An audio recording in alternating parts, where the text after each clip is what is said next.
ஓம் சாய்ராம். நான் அடிக்கடி நம்ம சேனல் பார்க்குற எல்லாத்துட்டயுமே சொல்ற ஒரே வார்த்தை, சாய்பாபா கிட்ட முழுசா சரணடைஞ்சிருங்க அப்படின்ட்டு. ஏன்னா, நம்ம என்ன பண்ணுவோம்னா, பார்த்துக்கலாம், பார்த்துக்கலாம் அப்படின்னு சொல்லி போயிட்டே இருப்போம். ஆனா, சாய்பாபா கிட்ட முழுசா சரணடையும்போது, அதுக்கு உண்டான பலன் வந்து அதிகம் சாய்ராம். பாபா அத செஞ்சு குடுப்பாங்க. நம்ம மனுஷங்க நம்மளால முடியாத விஷயத்த கடவுளால மட்டும் தான் முடியும். நம்ம சத்குரு மகானால முடியும். பாபா கிட்ட முழுசா சரணடைஞ்சிட்டோம் அப்படின்னா, பாபா நிச்சயமா அத வந்து ஏதாவது ஒரு ரூபத்துல காப்பாத்தி குடுப்பாங்க அப்படின்னு நான் அடிக்கடி சொல்லிட்டே இருப்பேன். முழுசா சரணடைறதுன்னா என்ன அப்படின்னு கேட்டீங்கன்னா, ஒரே ஒரு விஷயம் தான். நமக்கு அழகா கிருஷ்ண பரமாத்மா சொல்லிக் குடுத்துட்டு போயிருக்காங்க. மகாபாரதத்துல திரௌபதி வந்து துயில் உரியும்போது, திரௌபதி வந்து போராடுவாங்க. அந்த துயில் உரியும்போது தன்னைத்தானே காப்பாத்திக்க போராடுவாங்க. அதெல்லாம் முடியாம போகும்போது, கிருஷ்ணா அப்படின்னு சொல்லி அவங்க கிருஷ்ணர கூப்பிடும்போது, கிருஷ்ணர் வந்து அவங்களுக்கு புடவ குடுத்து காப்பாத்துவாங்க. இது நம்ம வந்து மகாபாரதத்திலே நமக்கு தெரியும், படிச்சிருக்கோம். இது வந்து கிருஷ்ண பரமாத்மா நமக்கு ரொம்ப அழகா சொல்லிக் குடுத்துருப்பாங்க. முழுசா சரணடைஞ்சா அவர் வந்து நம்ம காப்பாத்துவாரு அப்படின்னு சொல்லி. இதுதான் முழுசா சரணடைறது அப்படிங்கிறது. இந்த மாதிரி நான் அடிக்கடி சொல்வேன், முழுசா சரணடைஞ்சிருங்க பாபா கிட்ட. பாபா பாத்துக்குவாரு, பாபா பாத்துக்குவாரு அப்படின்னு சொல்லிட்டு. ஏன்னா நம்ம என்ன செய்வோம் அப்படின்னா, "பாபா நீ பார்த்துக்கோ" அப்படின்னு சொல்லுவோம். ஆனா வந்து முழுசா சரணடைஞ்சோமா அப்படின்றது நெறைய விஷயங்கள நமக்கு தெரியாது. ரொம்ப இக்கட்டான சூழ்நிலை வரும் பார்த்தீங்களா? அப்பதான் நம்மளால கதறி அழுது பாபா கிட்ட வந்து சரணடைவோம். அந்த மாதிரி நான் நெறைய விஷயங்கள்ல பாபாட்ட சரணடைஞ்சு, பாபா நெறைய விதங்கள்ல எனக்கு உதவி செஞ்சத நான் கண்கூடா பார்த்துருக்கேன். அதனால தான் உங்ககிட்ட அடிக்கடி சொல்லுவேன். "பாபா கிட்ட முழுசா சரணடைஞ்சிருங்க சாய்ராம். பாபா கிட்ட உங்களோடத ஒப்படைச்சிருங்க. பாபா பார்த்துக்குவாரு" அப்படின்ட்டு நான் அடிக்கடி சொல்றதுக்கு அதான் காரணம். இன்னைக்கு ஒரு சாய் பக்தை வந்து முழுசா சரணடைஞ்சதுனால அவங்களோட கணவரை பாபா கோமாலேருந்து எப்படி காப்பாத்துனாங்க அப்படின்றது ரொம்ப அற்புதமான விஷயத்த நம்ம கூட ஷேர் பண்ணியிருக்காங்க. நான் அதை உங்க கூட ஷேர் பண்றேன் சாய்ராம். இவங்களும் இவங்களோட கணவரும் பாபாவோட ஒரு மிக சிறந்த பக்தர்கள். இவங்களோட கணவருக்கு பார்த்தீங்கன்னா ரொம்ப உடம்பு சரியில்லாம இருந்திருக்கு, ஃபீவரா இருந்திருக்கு. இவங்க கணவரை கொண்டு போய் ஹாஸ்பிட்டல் அட்மிட் பண்ணியிருக்காங்க. ஹாஸ்பிட்டல்ல டெஸ்ட் எல்லாம் எடுத்து பார்த்துட்டு ஒண்ணுமே இல்லை, நார்மலா இருக்கு, நீங்க வீட்டுக்கு கூட்டிட்டு போயிருங்கன்னு இருக்காங்க. வீட்டுக்கு கூட்டிட்டு வந்து பார்த்தீங்கன்னா, 1 வாரம் திருப்பி உடம்பு சரியில்லாம இருந்திருக்காரு. எவ்வளோ மெடிசின் குடுத்துமே சரியாகல. திருப்பி ஹாஸ்பிட்டல் கூட்டிட்டு போயிருக்காங்க. ஹாஸ்பிட்டல் கூட்டிட்டு போன உடனே அவங்க சொல்லியிருக்காங்க, "ஒண்ணுமே இல்ல. டெஸ்ட் எல்லாம் நார்மலா தான் இருக்கு. இது எதுவுமே இல்லையே" அப்படின்னு சொல்லிட்டு, சரி என்ன பண்ணலாம், நம்ம அப்சர்வேஷன்ல வைப்போம் அப்படின்னு சொல்லிட்டு அவங்கள அப்சர்வேஷன்ல வச்சிருக்காங்க.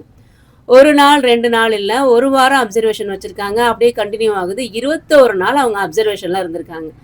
21 நாள் அப்சர்வேஷன்ல இருந்துமே அவருக்கு சரியாகல. பெரிய ஹாஸ்பிட்டல் எவ்வளோ ட்ரீட்மெண்ட் பார்க்குறாங்களாம்.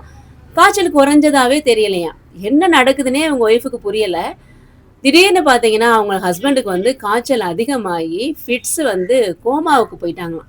இவங்க ஒய்ஃப் வந்து அந்த ஹாஸ்பிட்டல்ல பயங்கரமா கதறி அழுகுறாங்க. இத இவங்க பொண்ணு வந்து பார்த்துட்டே இருக்காங்க. இவங்க பொண்ணுக்கு வந்து பாபாவ பத்தி அந்த அளவுக்கு தெரியாது. இவங்க அம்மாவும், அப்பாவும் தான் பாபாவோட பக்தர்கள். உடனே அந்த பொண்ணு வந்து பார்த்துட்டே இருக்காங்களாம். அவங்க அம்மா உடனே கிளம்புறாங்களாம் வீட்டுக்கு. அந்த நேரம் நைட்டு ஒரு 10:30 மணி இருக்குமா, இவங்க உடனே வீட்டுக்கு போறாங்க. வீட்டுக்கு போயிட்டு குளிக்கிறாங்க. குளிச்சு முடிச்ச உடனே பாபா கிட்ட போய் உட்கார்றாங்க. இவங்க பொண்ணு அவங்க அம்மா கூடயும் வந்திருக்காங்க. வந்த உடனே அந்த நேரத்துல எங்க அம்மா குளிச்சுட்டு பாபா கிட்ட போய் உட்கார்ந்தாங்க. பாபா கிட்ட உட்கார்ந்து ஆரத்தி காமிச்சு பாபா கிட்ட கதறி கதறி அழுதுருக்காங்க. "என்னோட கணவர காப்பாத்துங்க பாபா" அப்படின்னு சொல்லிட்டு. யோசிச்சு பாருங்க சார். ஃபர்ஸ்ட் உடம்பு சரியில்லாம வந்து ஹாஸ்பிட்டல்ல காமிச்சு திருப்பி 1 வாரம் கழிச்சு 21 நாள் கிட்டத்தட்ட 1 மாசத்துக்கு மேல அவங்க கணவருக்கு ஃபீவராவே இருந்து இப்ப ஃபிட்ஸ் வந்து கோமா வரைக்கும் போயிட்டாங்க. இப்பதான் அவங்க பாபா கிட்டே வர்றாங்க. "பாபா காப்பாத்துங்க பாபா" அப்படின்னு சொல்லி ஆரத்தி காமிச்சு பாபா கிட்ட அவங்க கதறி கதறி அழுது வேண்டிக்கிறாங்க. அதுக்கப்புறம் அவங்க ஹாஸ்பிட்டல் போயிருக்காங்க. ஹாஸ்பிட்டல்ல டாக்டர் சொல்லியிருக்காங்க, "இது ஒரு பெரிய மிராக்கிள். உங்க கணவர் வந்து கோமால இருந்து வெளில வந்துட்டாங்க. ஃபீவரும் ஸ்லைட்டா குறைய ஆரம்பிக்குது. ஒரு மிராக்கிள்" அப்படின்னு இருக்காங்க.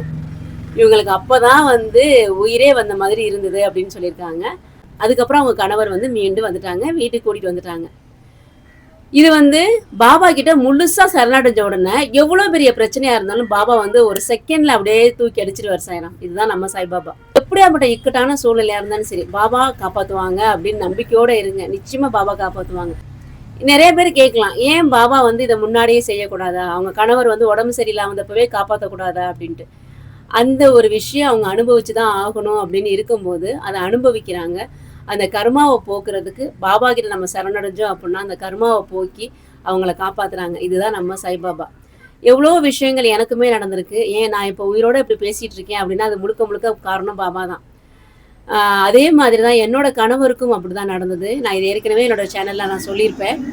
என்னோட கணவருக்குமே பார்த்தீங்கன்னா, ரொம்ப உடம்பு சரியில்லாம ஹாஸ்பிட்டல் கூட்டிட்டு போயிட்டே இருக்கோம். 1 வாரம், 10 நாள் ஆகுது, 2 வாரம் ஆகுது, 3 வாரம் ஆகுது. அவங்க வந்து டாக்டர்ஸ் பார்த்துட்டே இருக்காங்க. சரியாவே ஆகல. திடீர்னு பார்த்தீங்கன்னா, பல்ஸ் ரொம்ப கம்மியாயிருச்சு. நீ சொந்தக்காரவங்களுக்குலாம் சொல்லி அனுப்பிச்சுருங்க. இவர காப்பாத்த முடியாது அப்படின்னு அவங்க சொல்றாங்க.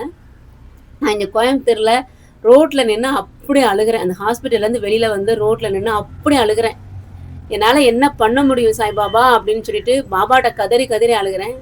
வீட்டுக்கு கூட்டிட்டு வந்த உடனே, சரி எங்க சொந்த ஊருக்கே கூட்டிட்டு போய் ஜிஹெச்ல பார்த்துக்கலாம் அப்படின்னு சொல்லிட்டு, இப்போ நான் ஹாஸ்பிட்டல்லேருந்து வந்த உடனே, அவன் பாபாட்ட வேண்டிக்கிட்டு, பாபா என் கணவர நான் ஊருக்கு கூட்டிட்டு போறேன். திருப்பி நான் கோயம்புத்தூர் வந்தேன் அப்படின்னா, என் கணவரோட தான் வரணும் அப்படின்னு சொல்லிட்டு, தண்ணீல உதிய கலந்து அவருக்கு குடிக்க குடுத்துட்டு, இங்கேருந்து நான் கூட்டிட்டு போனேன். அதுக்கப்புறம் அவங்களுக்கு வந்து கோவிட் பாசிட்டிவ் அப்படின்னு சொல்லிட்டு ஹாஸ்பிட்டல் அட்மிட் பண்ணாங்க. கிட்டத்தட்ட 15 நாள் போராட்டத்துக்கு அப்புறம் தான் அவர் வெளில வந்தாரு. ரொம்ப போராடி தான் அவர் வெளியில வந்தாரு. பாபா தான் அவர காப்பாத்துனாரு. அங்க போய் போராடிக்கிட்டு இருக்காங்க. ரொம்ப கஷ்டப்பட்டுட்டு இருக்காங்க. என்கிட்ட ஃபோன் பேச முடியல. என்னால அவங்கள பார்க்க முடியல அப்படிங்கும்போது, பாபா கிட்ட பிரேயர் பண்ணிக்கிட்டே இருக்கேன். பாபா காப்பாத்துங்க, காப்பாத்துங்க அப்படின்னு பிரேயர் பண்ணிக்கிட்டே இருக்கேன். அப்ப எனக்கு கரெக்ட்டா வந்து சுனந்தாம்மா ஃபோன் பண்ணி சொல்றாங்க, "குருச்சரித்திரம் பாராயணம் பண்ணுமா, உன் கணவர் வந்து சீக்கிரம் வீட்டுக்கு வந்துருவாங்க" அப்படின்னாங்க. குருச்சரித்திரம் பாராயணம் பண்ணி நான் முடிக்க போற நேரத்துல வியாழக்கிழமை கரெக்ட்டா புதுசா ஒரு டாக்டர் வந்து என் கணவர பார்த்துட்டு, "இவ்ளோ சீரியஸா இருக்காரு. நீங்க சரியா கவனிக்காம விட்டுருக்கீங்களே" அப்படின்னு சொல்லிட்டு, அவருக்கு புதுசா ஒரு ட்ரீட்மெண்ட் பண்ணி, அதுக்கப்புறம் அவர் மூச்செல்லாம் நார்மல் ஆயி, அதுக்கப்புறம் எனக்கு ஃபோன் பண்ணி பேசுனாங்க. கிட்டத்தட்ட 15, 20 நாள் வந்து அவங்க ஹாஸ்பிட்டல்ல இருந்து மீண்டு வந்தது வந்து ஒரு பெரிய மிராக்கிள் பாபா பண்ணது.